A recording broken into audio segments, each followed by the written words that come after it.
था। Hare Krishna. Guidance for applying knowledge and आचरण। तो अभी जो हमको ये ज्ञान मिला है ना, तो क्या ज्ञान मिला? ये भगवान के पास अचिंत्य शक्तियां हैं, है ना। महाभागवत ने जो उनका और जीवों के बीच में जो साम्य देखा, है ना, और उनके जो गुण देखे भगवान के 8वें श्लोक में, है ना, तो ये हमको ज्ञान मिला भगवान के बारे में। और तो अभी और हमको जो क्या जो आचरण है ना, ज्ञान और आचरण दो चीजें हमने देखी थी। तो आचरण के लिए हमको क्या मिला, पता चला कि हमको क्या आचरण करना है, ईशावास्य तत्व अपने जीवन में आचरण करना है। ये दो चीजें हमको पता चली। तो अभी इसके लिए जो गाइडलाइंस है ना, तो गाइडलाइंस किसकी है? एक दो प्रकार की गाइडलाइन यहाँ पे दी गई है ना। तो ये गाइडलाइन है और ये आचरण के लिए गाइडलाइन। तो ये 6 श्लोकों में बताई गई है ना। अगर आपने लिखा होगा तो आपको वहां पे पता चल रहा होगा। तो कौन से 6 श्लोकों में है? 9 से लेके 14 तक, है ना। आपने लिखा होगा तो ये 6 श्लोकों में, तो 3 श्लोक जो है 6 में, पहले 3 श्लोक है ना, वो किसके बारे में है? आपको जो विद्या है ना, ये विद्या के बारे में। और बाकी के जो 3 श्लोक है आगे वाले, है ना, 12, 13, 14, तो ये श्लोकों में क्या है कि आपको आचरण के लिए गाइडलाइंस बताइए, मार्गदर्शन किया है आचरण के लिए। तो अभी ये 9, 10 और ये अगर श्लोक देखेंगे, तो अभी 9वां श्लोक अगर आप देखोगे तो क्या है? अंधम तमः प्रविशन्ति ये हरे विद्या कृष्णा प्रभु। उपासते। हाँ।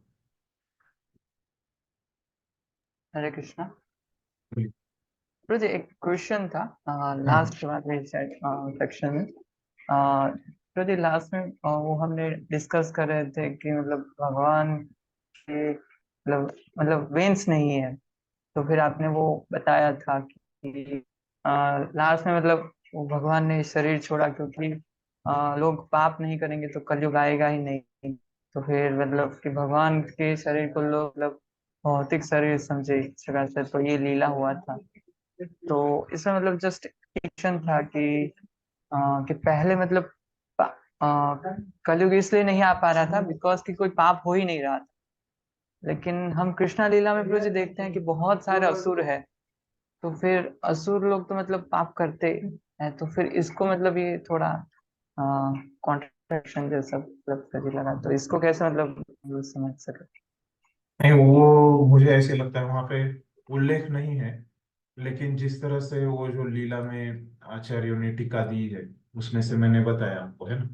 तो उससे ऐसे हम निष्कर्ष निकाल सकते हैं कि असुर लोग भी पाप कर रहे थे।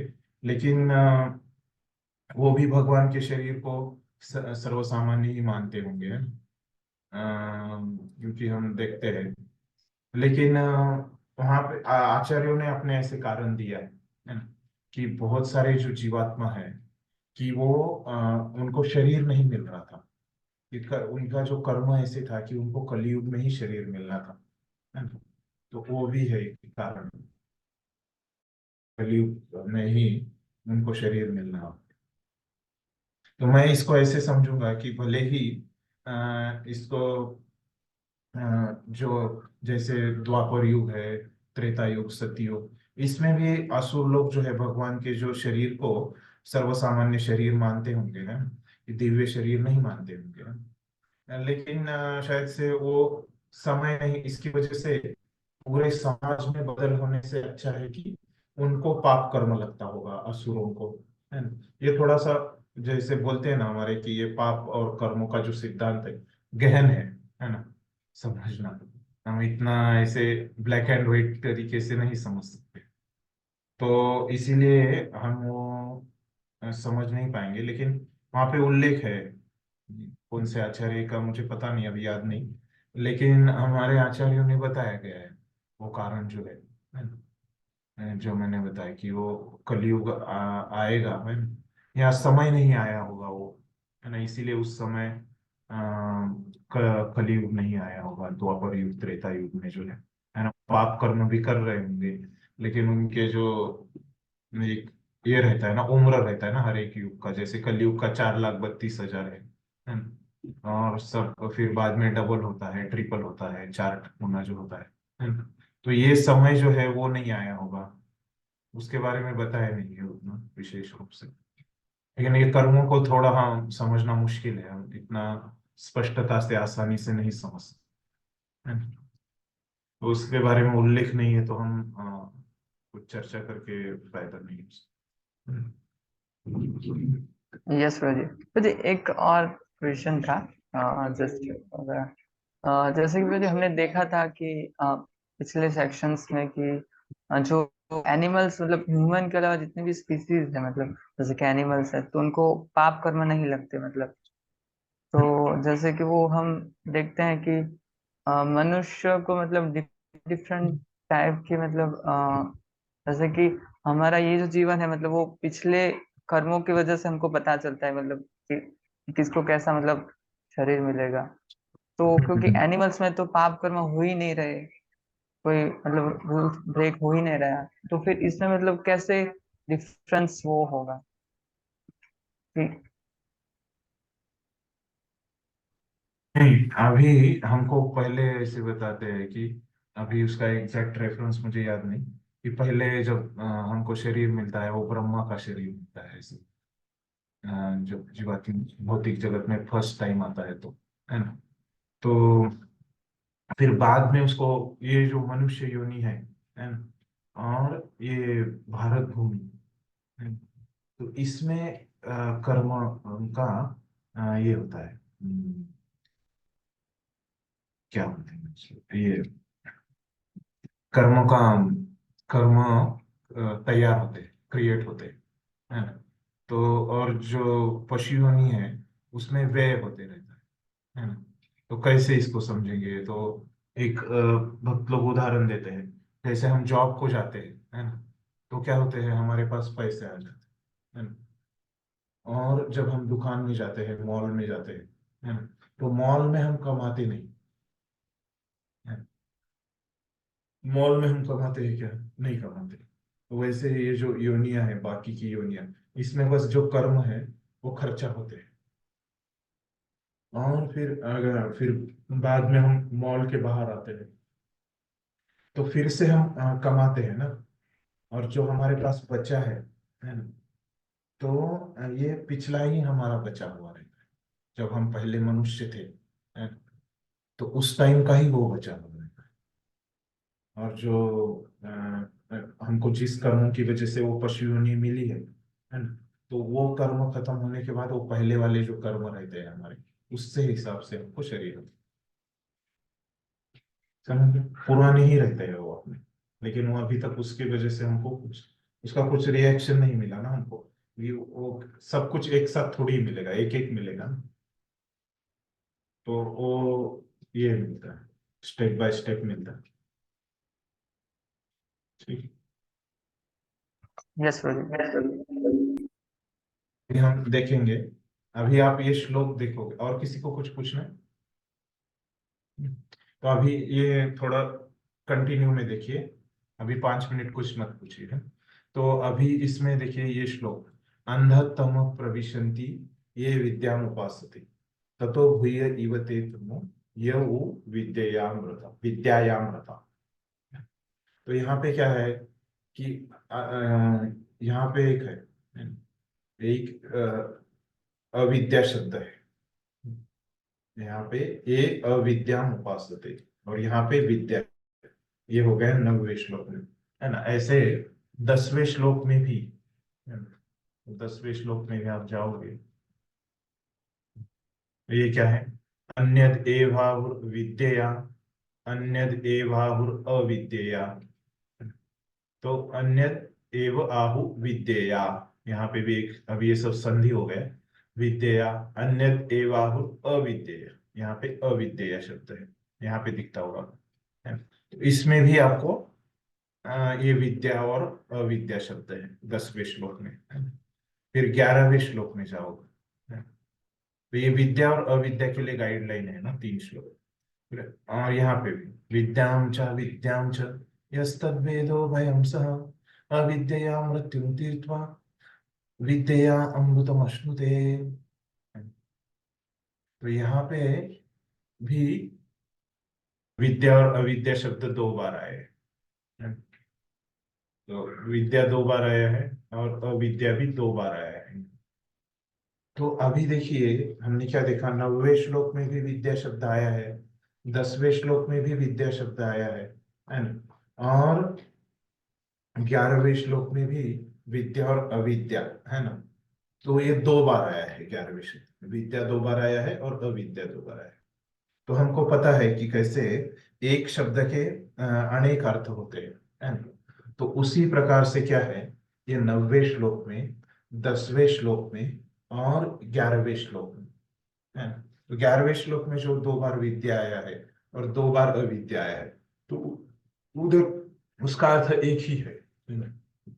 और ये 9वें, 10वें और 11वें है ना, तो इसमें अलग अलग है विद्या शब्द का अर्थ है ना। तो आप ये विद्या और अविद्या शब्द का अर्थ एक बार समझ लोगे तो श्लोक समझना आपको बहुत आसान हो जाएगा, है ना। तो पहले इसलिए मैं आपको विद्या और अविद्या शब्द का तीनों श्लोकों का अर्थ बता देता हूँ, है ना। तो क्या हो जाएगा, आपको ज्यादा कंफ्यूजन नहीं रहेगा। तो ये आप लिख लीजिए, है ना। तो मैं यहाँ पे दिखाता हूँ, आपको शेयर करता हूँ। ठीक।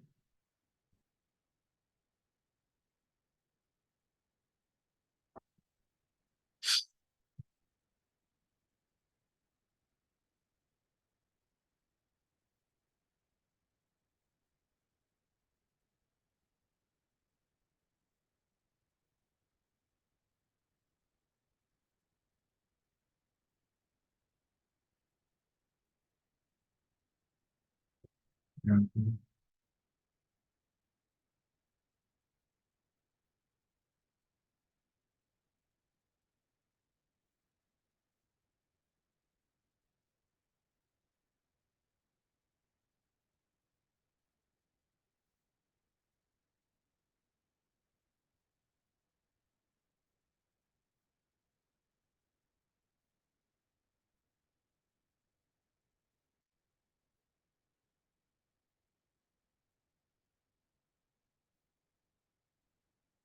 दिख रहा है सब? तो अभी यहाँ पे आपको 3 मंत्र दिख रहे हैं, 9, 10 और 11 है ना। तो यहाँ पे, और यहाँ पे आपको अविद्या दिख रहा है ऊपर है। अविद्या और विद्या के क्या अर्थ है, और इधर मंत्र, किस मंत्र में क्या अर्थ दिया है ना? विद्या और अविद्या का कैसे था? तो अभी देखिए मंत्र 9 में अज्ञान, अविद्या शब्द जो है ना, तो उसका अर्थ आपके किताब में देखिए, है ना। तो 9वां श्लोक क्या है, अंधम तमः प्रविशन्ति ये अविद्याम उपासते ततो भूय इवते तम ये वो विद्या अमृता, है ना? तो क्या बोल रहे हैं उसमें, अंधम तमः प्रविशन्ति ये अविद्याम उपासते, है ना। जो लोग अविद्या की उपासना करते हैं वो कहाँ जाते हैं, अंधकार में जाते हैं। अंधम तमः प्रविशन्ति, मोटा मोटी बता रहा हूँ मैं, अभी मेरे सामने किताब नहीं। और अंधम तमः प्रविशन्ति ये विद्या उपासते ततो भूय इवते तमो, उससे भी बदतर क्या होते हैं, यह विद्यामृता, मतलब वो तथाकथित विद्या में जो रहते हैं वो उससे भी गहनतम अंधकार में जाते हैं। तो इस प्रकार से उसका अर्थ है 9वें श्लोक। तो उसमें अविद्या मतलब क्या है, अंधम तमः प्रविशन्ति। तो इसमें जो अविद्या का अर्थ है अज्ञान, है ना? तो ये अज्ञान क्या है, जो शास्त्रों का आधार उसको नहीं रहता, बिना शास्त्र के आधार से जो नास्तिक लोगों का ज्ञान है उसको अज्ञान। निपट इंद्रिय तृप्ति, है ना? तो मतलब जो इंद्रिय तृप्ति का जो करते हैं वो लोग, है ना? तो अज्ञानी रहते हैं। तो ये इसका अर्थ है अज्ञान, है ना। और विद्या क्या है, ततो भूय इव ते तम, तो जो तथाकथित विद्या में रहते हैं वो उससे भी गहनतम अंधकार में जाते हैं, है ना? तो ऐसे कौन से रहते हैं, जैसे हमारा ये आधुनिक की जगह आधुनिक विज्ञान चाहिए ना, यहाँ पे गलती हो गई टाइपिंग। आधुनिक विज्ञान चाहिए है ना, जो हम स्कूल कॉलेजों में पढ़ते हैं। और क्या है, कर्मकांड जो है ना, और मायावाद है। तो इसमें लोगों को ज्ञान रहता है, लेकिन ये ज्ञान क्या है, बहुत हानिकारक ज्ञान है ना। इसीलिए ये जो विद्या है ना, तो ये विद्या की वजह से आदमी गहनतम अंधकार में जाता है। तो ये अर्थ है 9वें श्लोक में। तो फिर 10वें श्लोक में क्या अर्थ है, जो समस्त अज्ञान है ना, अविद्या शब्द का अर्थ। तो 10वां श्लोक क्या है, क्या है, कोई बड़ा पहला शब्द बताइए। अन्य हाँ, अन्य देवाहुर अविद्यया, है ना। अन्य देवाहुर, अन्य देवाहुर विद्यया, अन्य देवाहुर अविद्यया इति शुश्रुमधीराणाम। वही किताब निकालना इनको मुश्किल रहता है। हाँ, इति शुश्रु, वही है, इति शुश्रुमधीराणाम ये नस्तद्विच चक्षुरे, है ना। तो इसका अर्थ क्या है कि ज्ञान के सेवन से एक फल प्राप्त होता है ना, और अज्ञान के सेवन से भिन्न फल प्राप्त होता है ना। तो यहाँ पे अर्थ क्या है, ज्ञान का अर्थ क्या है, और अ, मतलब विद्या का अर्थ क्या है ना? और अज्ञान मतलब अविद्या का अर्थ क्या है। तो अविद्या शब्द का अर्थ है समस्त अज्ञान, है ना। तो समस्त अज्ञान मतलब क्या है यहाँ पे, समस्त अज्ञान मतलब यहाँ पे जो मंत्र 9 में वो अज्ञान और ज्ञान है ना, ये क्या है, दोनों भी अज्ञान है ना। यहाँ पे विद्या और अविद्या जो मंत्र 9 में बोली है, ये क्या है, दोनों भी अविद्या है। किसके लिए, मंत्र 10 के लिए, है ना। तो ये समस्त अज्ञान में क्या आ जाएगा, ये दोनों मिला के 9वें श्लोक में जो अविद्या है और विद्या है ना, ये दोनों को मिला के यहाँ पे आ जाएगा, ये इसमें मंत्र 10 की अविद्या हो जाएगी। समझ गए, अविद्या शब्द का अर्थ ऐसे मंत्र 10 में। और फिर मंत्र 10 में विद्या क्या है, आध्यात्मिक ज्ञान है ना, भक्ति का ज्ञान, वो विद्या है मंत्र 10 में। ठीक है।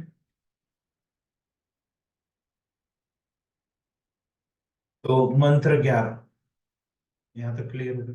तो मंत्र 11 में अविद्या का अर्थ क्या है और विद्या का अर्थ क्या है।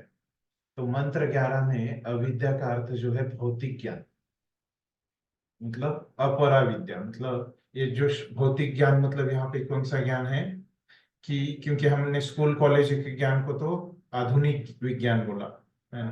तो ये भौतिक ज्ञान क्या है, जो शरीर और आत्मा है ना, दोनों को साथ में रखने के लिए जो ज्ञान लगता है ना,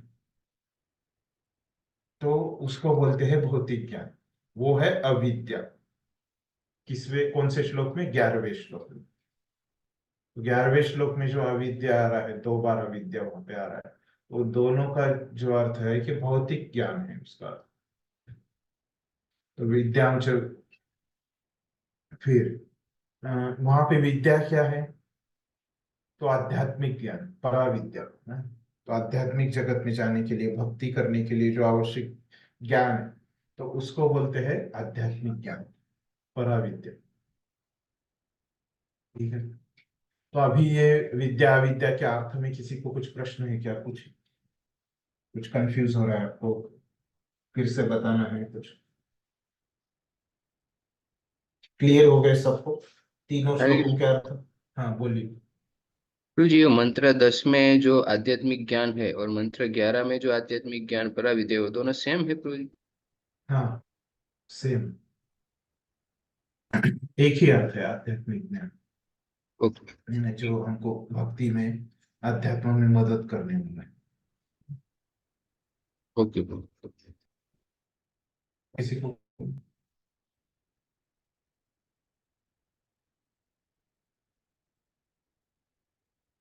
क्लियर है आपको, तो अभी हम मंत्र 9 देखते हैं।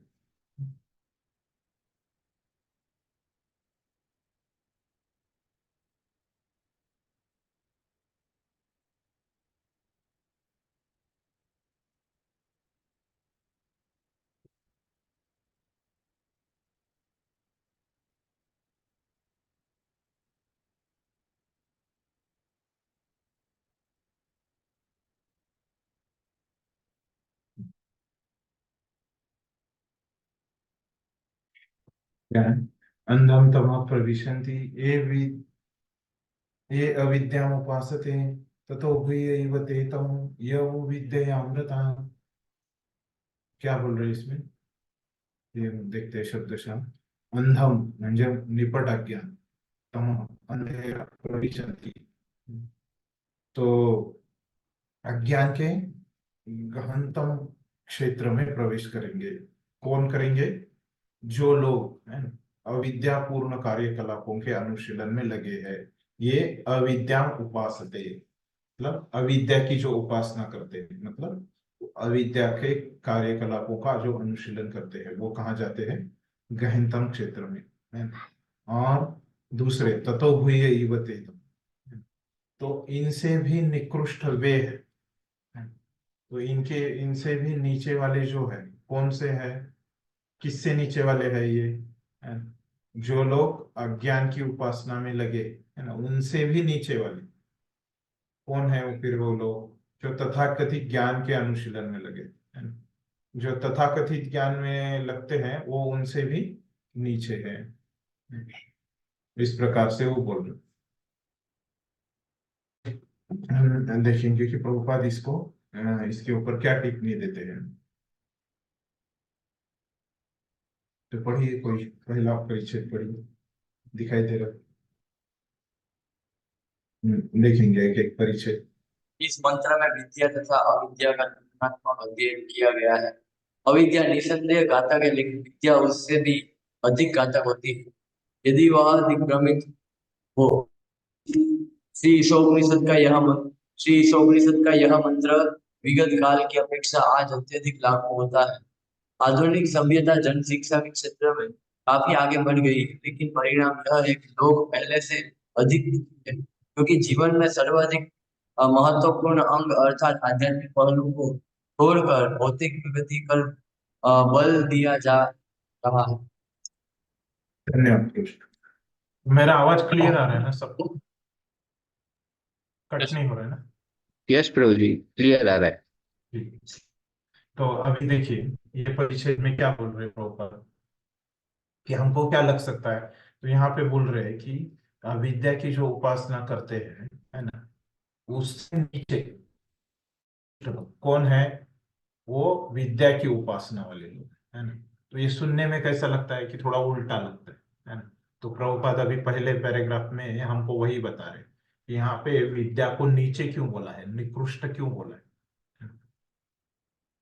तो प्रभुपाद बोल रहे हैं कि इस मंत्र में जो विद्या और अविद्या की जो तुलना की गई है, तो ये अविद्या तो सबको समझ में आता है कि अविद्या तो कुछ काम की नहीं है। तो लेकिन यहाँ पे बोला है कि अविद्या से विद्या है और ज्यादा घातक है, निकृष्ट है। तो प्रभुपाद बोल रहे हैं, हमको ऐसे लग सकता है कि पुराने जमाने में, यहाँ पे बोला है विगत काल, विगत काल मतलब पुराने जमाने में, क्योंकि ये तो पुराने हैं ना उपनिषद वगैरह, तो उस समय पे ऐसे होता होगा, ऐसे हमको लगता है, लग सकता है ना। उस जमाने में ऐसे उल्टा होता होगा कि विद्या नीचे रहती होगी और अविद्या ऊपर रहती होगी, ऐसे हमको लग सकता है ना। तो प्रभुपाद बोल रहे हैं कि ये तो पुराने जमाने में तो था ही, लेकिन अभी भी, आज भी ये लागू होता है ना। प्रभुपाद ने लिखा है आज अत्यधिक लागू होता है ना। पहले से ये अभी ज्यादा लागू होता है। अभी भी ये सच है कि विद्या जो है अविद्या के नीचे है ना। उसके लिए फिर क्या बोल रहे हैं प्रभुपाद आगे? वो बोल रहे हैं कि आधुनिक सभ्यता जन शिक्षा के क्षेत्र में, वो बोल रहे हैं कि अभी तो आप देखोगे कि आपके जो पिताजी है, दादाजी है, उससे ज्यादा आपको शिक्षा मिली है। तो अभी तो ये सभ्यता में हमको अच्छी शिक्षाएं मिल रही है ना। उनसे तुलना किया जाए तो हमको तो बहुत काफी अच्छा शिक्षण मिल रहा है ना। लेकिन उसका परिणाम क्या हो रहा है ना? उस समाज में क्या हो रहा है? लोग अधिक दुखी हो रहे हैं, है ना। उनको अधिक ज्यादा अच्छी शिक्षा मिल रही है, लेकिन लोग भी क्या हो रहे हैं? अधिक ज्यादा दुखी हो रहे हैं, है ना। हम देख सकते हैं हमारे दादाजी पिताजी की जो जमाना था, उसमें लोग कितने सुखी रहते थे, और उनको उतनी अच्छी शिक्षाएं नहीं थी, है ना। तो हमको अच्छी शिक्षाएं मिली, लेकिन उसके साथ हमको दुख भी मिल रहा है। तो वही प्रभुपाद बोल रहे हैं, है ना। तो ये सर्वाधिक महत्वपूर्ण अंग अर्थात आध्यात्मिक पहलू को छोड़कर भौतिक प्रगति पर बल दिया जा रहा है। तो अभी क्या किया जा रहा है, ये विद्या हमको दे रहे हैं, है ना, लेकिन इस प्रकार की विद्या दे रहे हैं कि उससे हमको सुख नहीं मिल रहा है ना ज्यादा। तो इसीलिए क्या हो रहा है कि ऐसी विद्या, है ना, जिसमें सुख नहीं मिलता ज्यादा, वो विद्या अविद्या से नीचे वाली है। तो इसलिए इस प्रकार से है ना। नहीं तो हमको लग सकता है कि अरे यहाँ पे उल्टा बोला है क्या, इस प्रकार से हमको लगने का संभावना रहता है। तो वही प्रभुपाद ने पहले वो क्लियर कर दिया हमको। और हम देखते हैं कि जैसे शास्त्रज्ञ भी इस बात से एग्री करते हैं, है ना, जो प्रभुपाद ने यहाँ पे बताया। तो आइंस्टाइन क्या बताता है कि अभी वो फेमस है, उसका सेंटेंस है, आपने सुना होगा कि हमारे पास क्या है, गाइडेड मिसाइल है, और क्या है, अनगाइडेड मैन है। तो इस प्रकार से शास्त्रज्ञ भी उसी जो ईशोपनिषद बोल रहे हैं और प्रभुपाद बोल रहे हैं, तो उसी हिसाब से बोलते हैं। तो ये और ऐसे क्यों हो रहा है, ये भी प्रभुपाद ने यहाँ पे बताया कि ये दुख क्यों हो रहा है, क्योंकि उन्होंने क्या किया है, आध्यात्मिक पहलू को छोड़ दिया है ना? और भौतिक प्रगति पे ही ध्यान दिया है ना? तो ये कारण है कि उनको दुख आ रहा है। भले ही उनके पास तथाकथित विद्या आ गई, है ना, उनके पास अच्छी शिक्षा आ गई, लेकिन उनको सुख प्राप्त नहीं हो रहा है। इसका कारण ये है कि उन्होंने आध्यात्मिक ज्ञान को छोड़ दिया है। तो ये इस प्रकार से पहले परिच्छेद में प्रभुपाद ने समझाया है। तो संक्षिप्त में क्या समझाया कि विद्या कैसे अविद्या से नीचे है? तो वो हमको प्रभुपाद ने यहाँ पे समझाया। दूसरा परिच्छेद पढ़िए।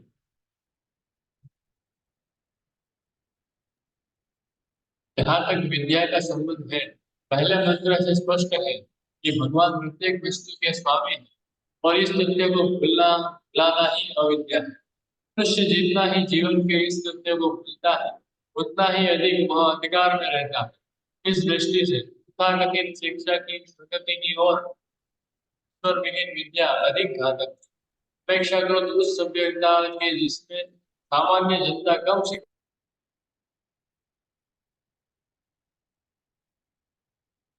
तो ठीक, नहीं यहाँ पे क्या बोल रहे हैं,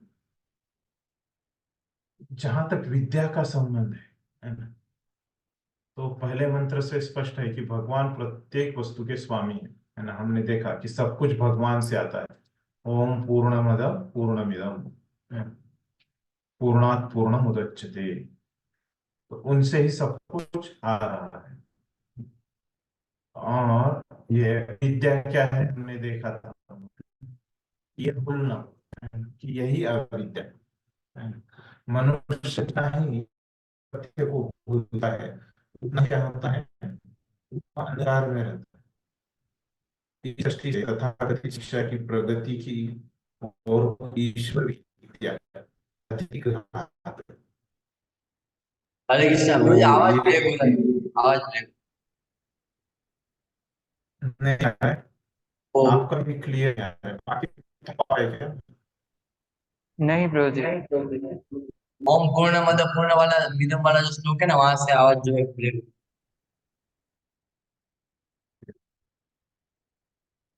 एक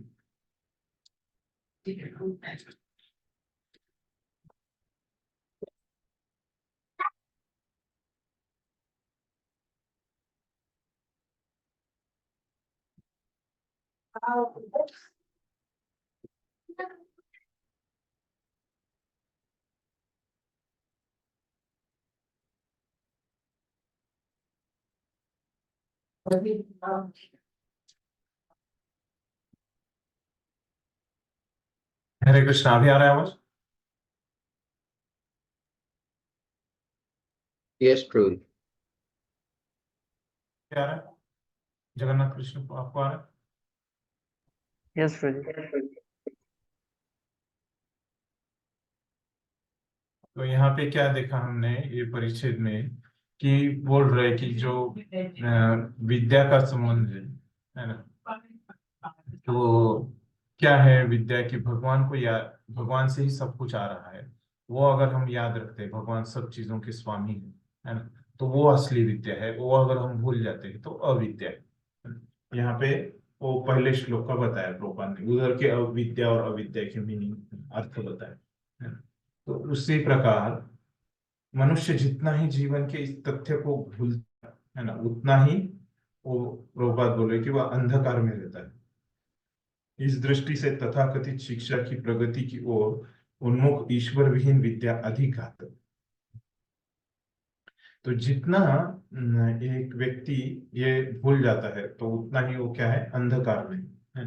और तथाकथित शिक्षा की प्रगति की ओर उन्मुख ईश्वर विहीन विद्या अधिक घातक है, अपेक्षाकृत उस सभ्यता के जिसमें सामान्य जनता कम शिक्षित है। लेकिन लोग कम शिक्षित रहेंगे है ना, उसको और थोड़ा उसी पहले वाले ही विचार को आगे बढ़ाया है। लोग कम शिक्षित रहेंगे भौतिक दृष्टि से, लेकिन वो जानेंगे कि सब कुछ, सब चीजों के स्वामी भगवान है ना, ये जानेंगे तो थोड़ा कम घातक है ना। इस प्रकार से बोल रहे कि बल्कि ये नहीं जानना कि सब कुछ सब चीजों के स्वामी भगवान है ना, ये अधिक घातक है ना। इस प्रकार से ये परिच्छेद में प्रभुपाद ने बोला कि कम भौतिक पढ़ाई अच्छी है ना, कि गलत पढ़ाई से, गलत पढ़ाई से कम भौतिक रहना अच्छा है, ये बोलते हैं ये परिच्छेद में दूसरे। और क्या बोल रहे प्रभुपाद यहाँ पे कि अगर कोई ईशावास्य तत्व को कोई भूल जाता है तो क्या है, वो भी अविद्या है। ये अविद्या की उपासना करने से हमको कुछ फायदा नहीं होने वाला है ना, इस प्रकार से भी बताया है यहाँ पे।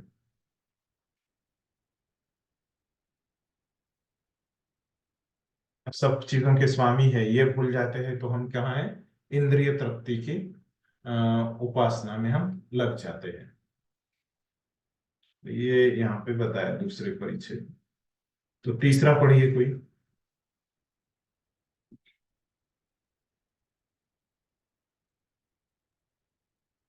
मनुष्यों के विभिन्न वर्ग मनुष्यों के विभिन्न वर्ग है, कर्मी, ज्ञानी तथा योगी। में से कर्मी वे हैं जो इंद्रिय तृप्ति के कार्यों में व्यस्त रहते हैं। आधुनिक सभ्यता में प्राय 90.9% लोग उद्योगवाद, आर्थिक विकास, परोपकार, राजनैतिक सक्रियतावाद इत्यादि के नाम पर इंद्रिय तृप्ति के कार्यों में लगे हुए हैं। ये सभी कार्य बहुत कुछ इंद्रिय तृप्ति पर आधारित है, जिनमें प्रथम मंत्र में वर्णित इस चेतना सम्मिलित। तो क्या बोल रहे प्रभुपाद इस पैराग्राफ में कि जो लोग है ना, तो ये अनेक प्रकार के, अनेक वर्गों के होते, विभिन्न वर्गों के होते। तो प्रमुख वर्ग क्या है, कर्मी, ज्ञानी और योगी।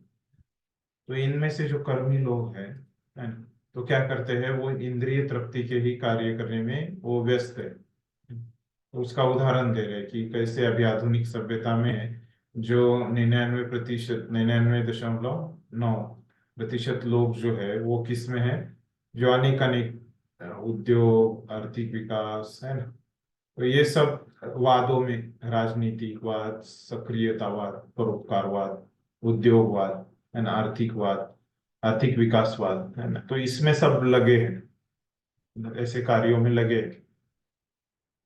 और ये सब कार्यों किसके आधार पे करते हैं, इंद्रिय तृप्ति के आधार पे करते हैं है ना। हमने देखा कि ये इंद्रिय तृप्ति के नहीं नहीं भगवान के आधार पे करना चाहिए, ऐसे पहले देखा।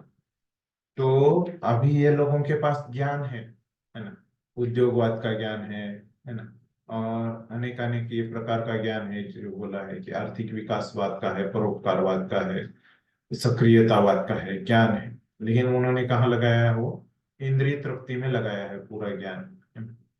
तो ये क्या है, ये ऐसी जो विद्या है वो बहुत घातक है विद्या से।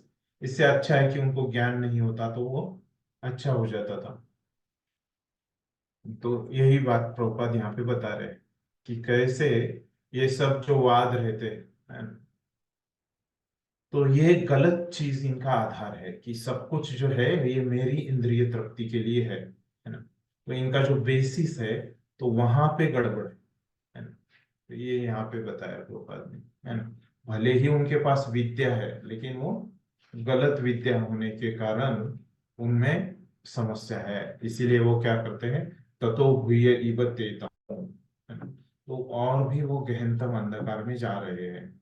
भले ही उनके पास ज्ञान है लेकिन क्या है, उसका जो आधार है वो ज्ञान का वो गलत है। इस प्रकार से ये तीसरा पैराग्राफ बताया। चौथे में क्या बोल रहे पढ़िए।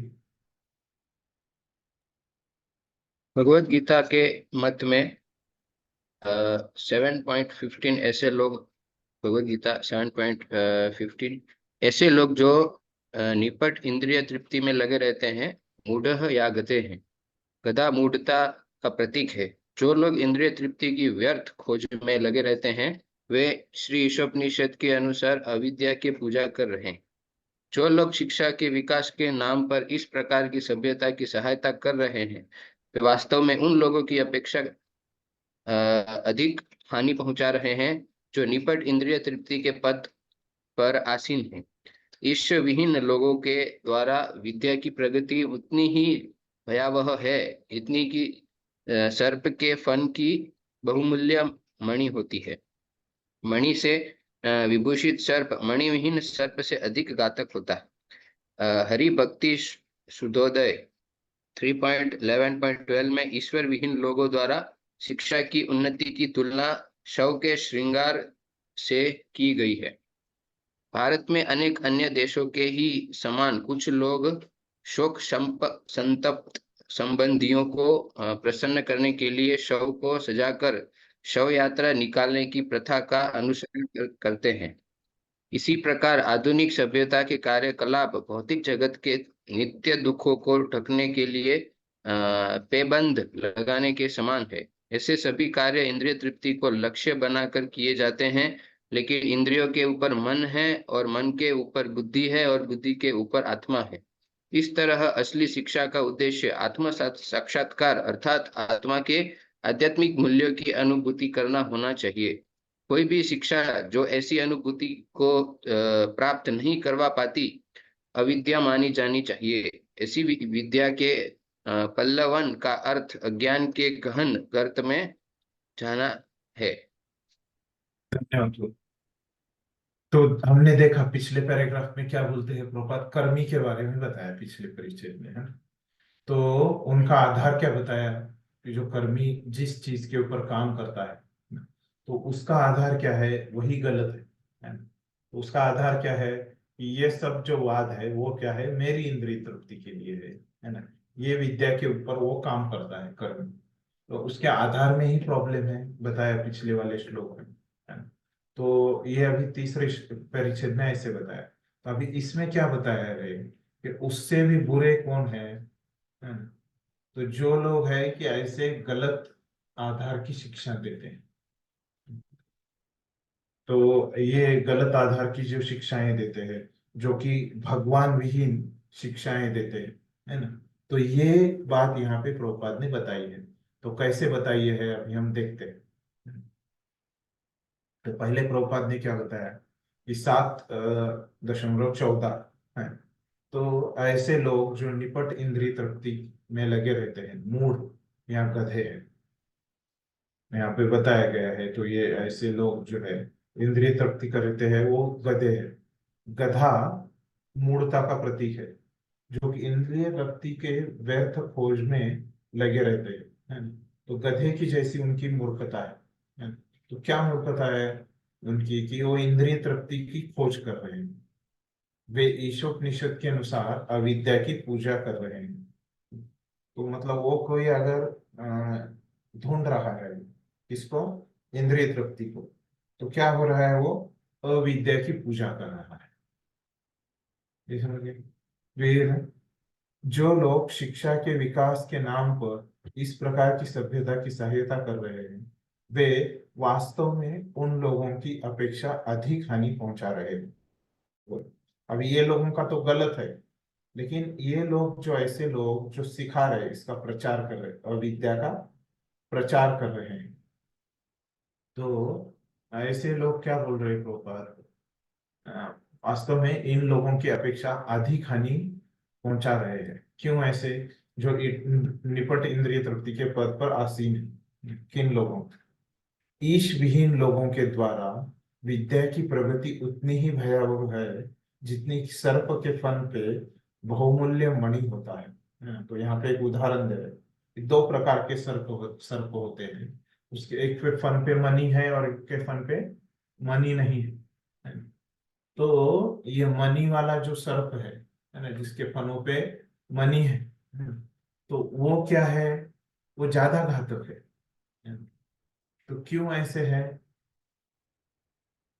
क्योंकि वो मनी चुराने के लिए, अगर ये मनी दिखेगा सबको, किसी के फन पे मनी है, तो वो तो सबको चाहिए होगा, लेकिन उसकी कीमत तो बहुत रहती है ना बाजार में। तो इसलिए वो व्यक्ति क्या करेगा, उसको मणि तो चाहिए, तो इसलिए क्या करेगा, वो सर्प को मार के वो मनी ले ले।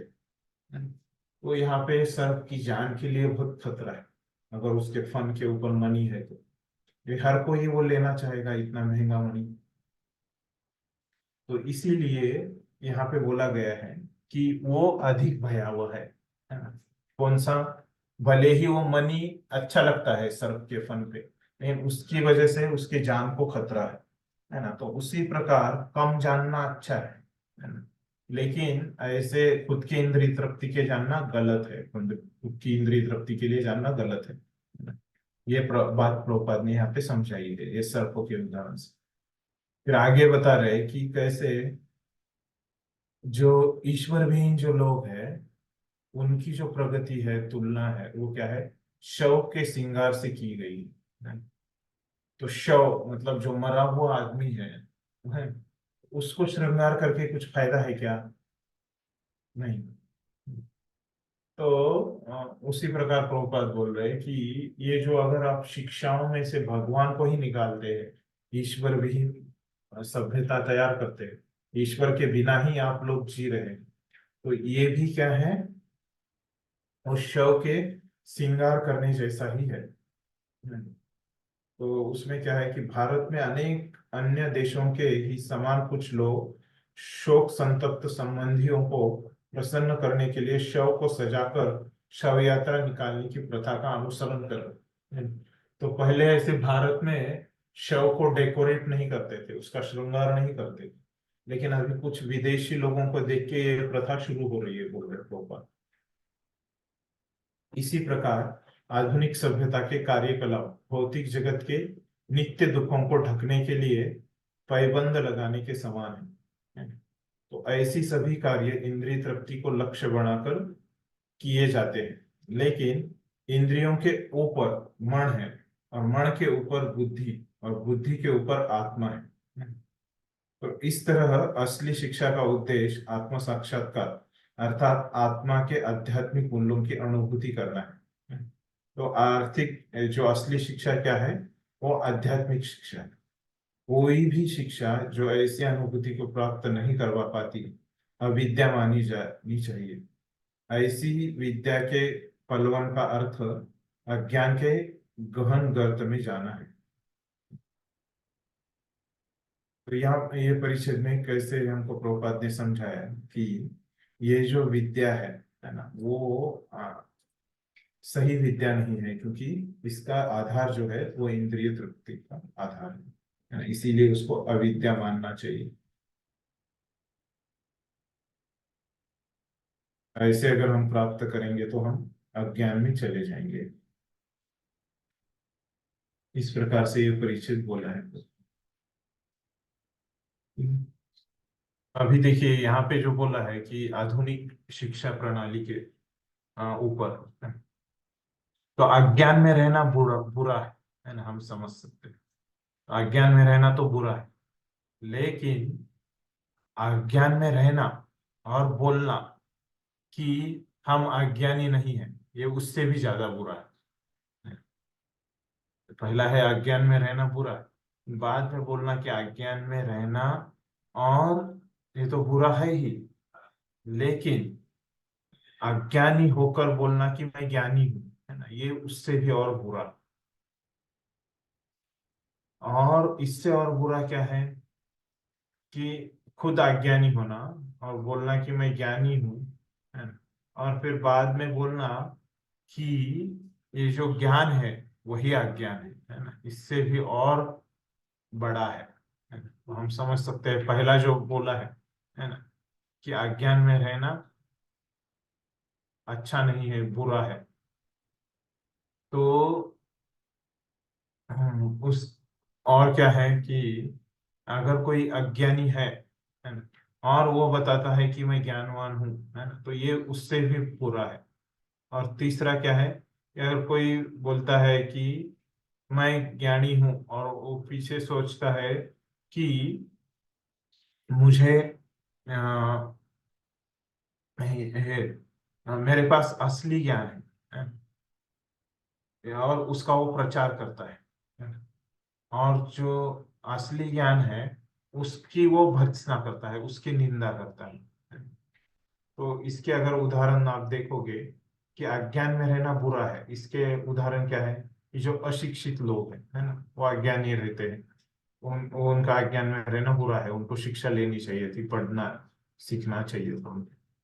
लेकिन अभी किसी को पता नहीं है कि सही क्या है, गलत है क्या है। और वो क्या करता है, वो खुद अंधकार में है, लेकिन वो बोलता है कि ये जो शास्त्र है ये क्या है, ठीक नहीं है, योग्य नहीं है, उसमें गलतियां निकालता है। तो ये क्या है, उससे भी बुरा है ऐसे शास्त्रों के गलतियां निकालना। और यहाँ पे बताया गया है कि कैसे हाँ, पे भी और खतरनाक क्या है कि हमको उसका प्रचार करना, अज्ञान का प्रचार करना, हमको पता है कि वो गलत है फिर भी उसका प्रचार करना।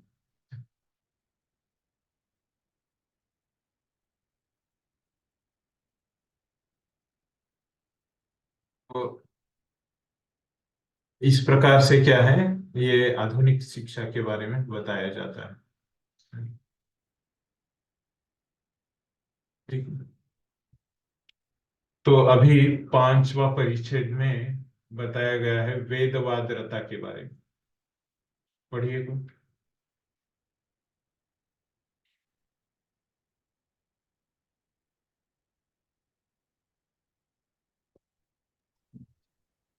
हरे कृष्णा।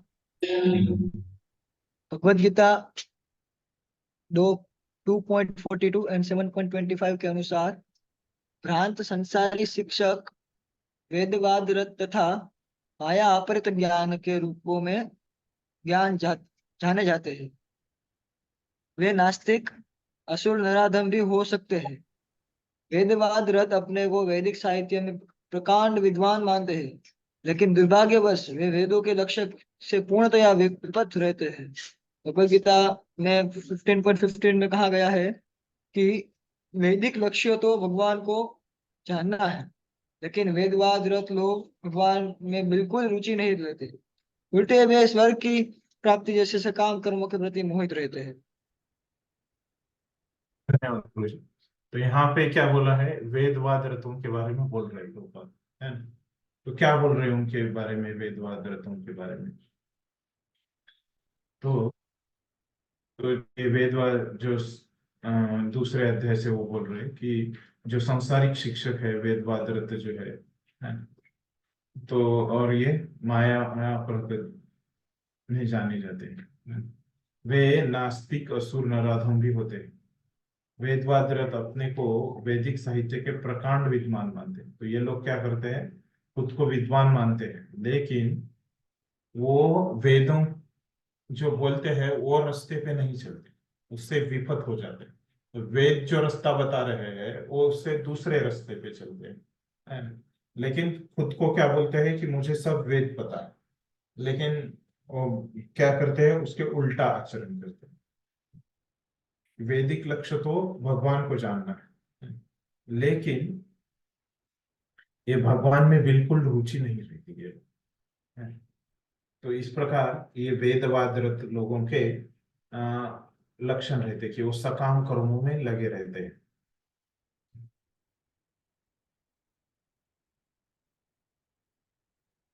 तो इस प्रकार से वो लोग क्या करते हैं कि जो वेद है ना, तो उसका जो अंतिम लक्ष्य है ना, वेदेश्च सर्वे अहमेव वेद्यो, तो वेदों का जो लक्ष्य है, अंतिम लक्ष्य कि सबको भगवान का भक्त बनना है।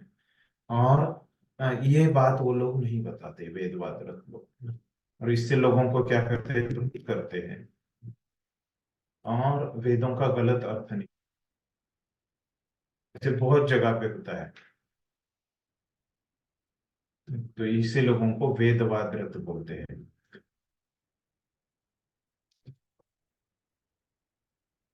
तो यहाँ पे